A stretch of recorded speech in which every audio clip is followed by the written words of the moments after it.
I said it yesterday, I believe it. This is not just a problem in New York City. It is an American problem, an American challenge. It's an issue that goes back to the founding of this republic that we still haven't resolved. Oh shit, he is beating her up, yo. Oh my gosh, what? Anyone here, please? That's an address. I believe she was in Homecraft Court. Stand by. Stop resisting! Your saved call has been up.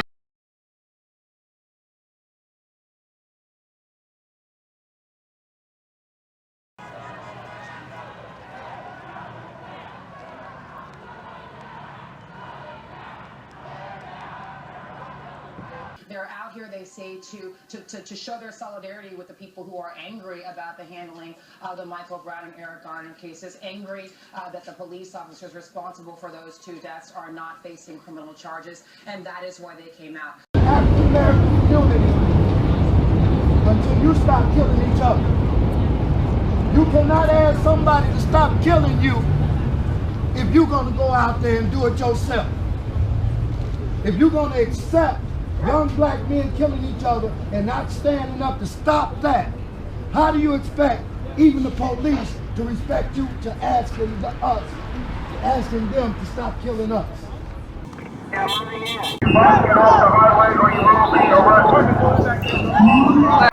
Abuse, that's abuse! Lick him up! Andrew, lick him up! Knock him out, Andrew! You know we shouldn't be doing this. The idea is we all have to have the same ideology in order to work together. That's a lie. That's a damn lie. The white nations of the world, do they all agree? Hell to no. They simply agree on certain objectives and they work on them. And when they don't disagree, they leave that to each other's individual nation or faction. We got to do the same thing. Work on the basics. Because at the end of the day, regardless of what we believe, black folks still need those basics and essentials. Okay? So strategy, tactics, ideology, that guides it. So if I'm a Pan-Africanist, okay, then obviously my ideology is based on what? Working internationally with all African people, because I don't see how you're going to defeat an international enemy without an international effort. So Pan-Africanism is common sense. The only way possible of decreasing Negro population is by means of controlling fertility. Birth control facilities could be extended relatively more to Negroes than to whites, since Negroes are more concentrated in the lower income and education classes. The Aborigines were deemed to be subhuman, little more than animals, which was to justify not only the theft of their land, but their extermination. They buried our babies with only their heads above the ground. All in a row they were. Then they had a test to see who could kick the babies' heads off the furthest. One man clobbered a baby's head off from horseback. They then spent most of the day raping the women. Most of them were then tortured to death by sticking sharp things like spears up their vaginas until they died. They tied the men's hands behind their backs, then cut off their penis and testicles, and watched them run around screaming until they died. Yes, black people are the #1 accomplice to white supremacy.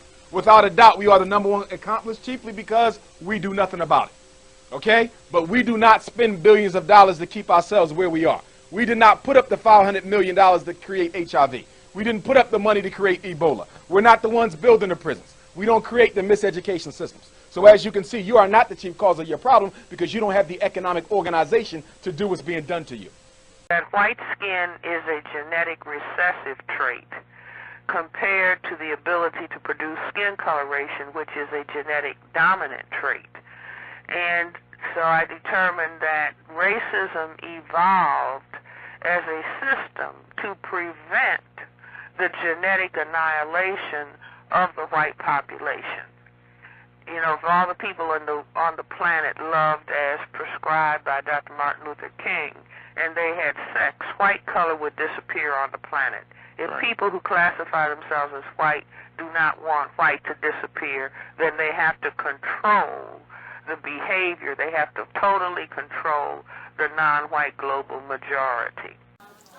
Hi, I'm Morla Luna, and I'm behind Rebirth TV. This is a Tubman movement, and I just came back from the protests The protest, the reason why I got called out there to kind of like be a part of it is because, you know, of hearing about all these things that's going on in the community of people getting shot and murdered, and, you know, I feel something like deep within, you know, it stirs up a lot of like anger emotions, and I felt like I didn't want to just talk about it. I wanted to be out there with the people who are feeling the same kind of hurt and who have heard the same call, and that is just to voice your opinion, to voice like how you feel about what's going on out here across, you know, the states and even in the world. And especially I just wanted to feel like I was a part of what Ferguson, you know, I want to feel like I'm standing with them, as well as people all over who are becoming victims, especially African people, to you know, murders and things like that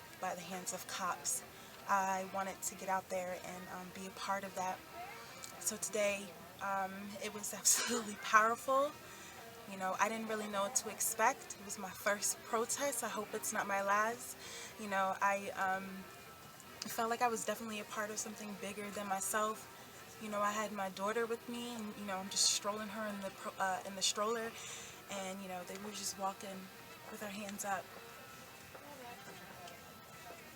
You know, like, don't shoot. Some people had their arms like this, as if they were handcuffed. I mean, it was real powerful. And we were just walking down from Federal down to City Hall on Broad Street, just, you know, chanting and making people just aware that there are people out there who care. You know, I care about what's going on out here. And I mean, it was absolutely powerful. There's no words in the human language that I could use to explain how I felt. I feel like this experience has changed me. It's definitely, it's one thing to feel some type of way and not be a part of an action, but today I was lucky enough to be a part of an action and to really like feel something, and so now I feel like compelled to do even more as far as bringing awareness or upliftment, just anything and more, but anything I can do just to, you know, voice my opinion. And if you're listening to this, it doesn't matter you know, the color of your skin or where you came from, your background. Is if you can voice your opinion, you know, by remaining silent, you're adding, you know, to what's already going on out here. You know, by voicing your opinion any kind of way, whether it's through media or with your friends, you know, sharing your opinion. I mean, like, all of this matters, you know, everything that you can do, whether small or big, it's just about, you know, causing something. You know, once you manifest that and sending it out into the universe, you know, it's just positive energy, and, you know, the ones above, they'll hear it, and it will definitely contribute to what people are trying to do, and that is bring an end to the crimes that's going on out here. You know, it's got to stop. It's got to stop. It's got to start with somebody, you know, one person can start a movement and it could grow into something else. It's just all about standing up for what you believe in. And if you're listening out there and if you want to do something too, you know, Black Lives Matter, they definitely do. All lives matter. Every life on the planet matters. And that's what it's about. It's about recognizing that. So you're watching Rebirth TV, and I want you to stay tuned.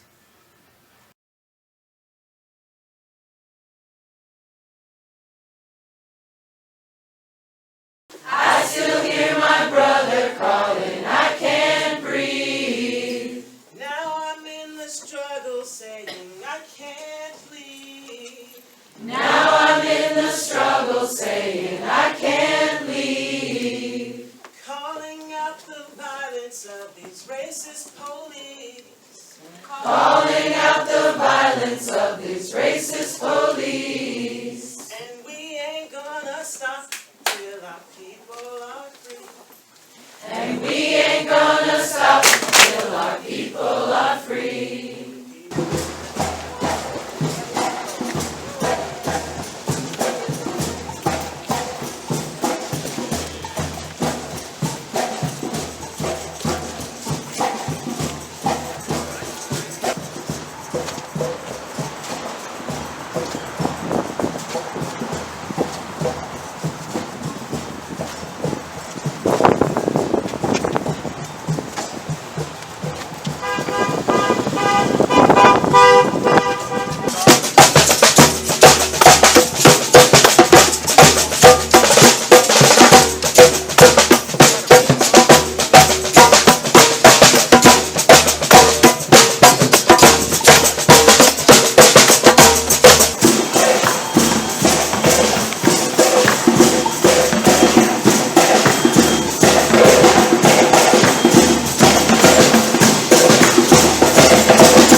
Shamans.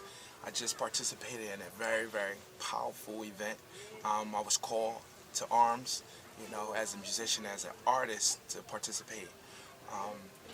This event took place today early, accompanied with various different musicians and dancers and artists alike, to show our solidarity with this injustice that has been happening for too long for our people. So my participation as an artist is to say that, you know, I can use my craft to convey the message of change. Things needs to change within our community. These laws needs to change. The attack on black men, the attack on black people in general needs to change. I have a son, okay, and if we don't make a change now, my son is going to have to endure the same things that a lot of young men are enduring now. So, like, let's come together. No matter what you do, artist, writer, whatever, get active, put out a message, do something. Let's make a change. That's it.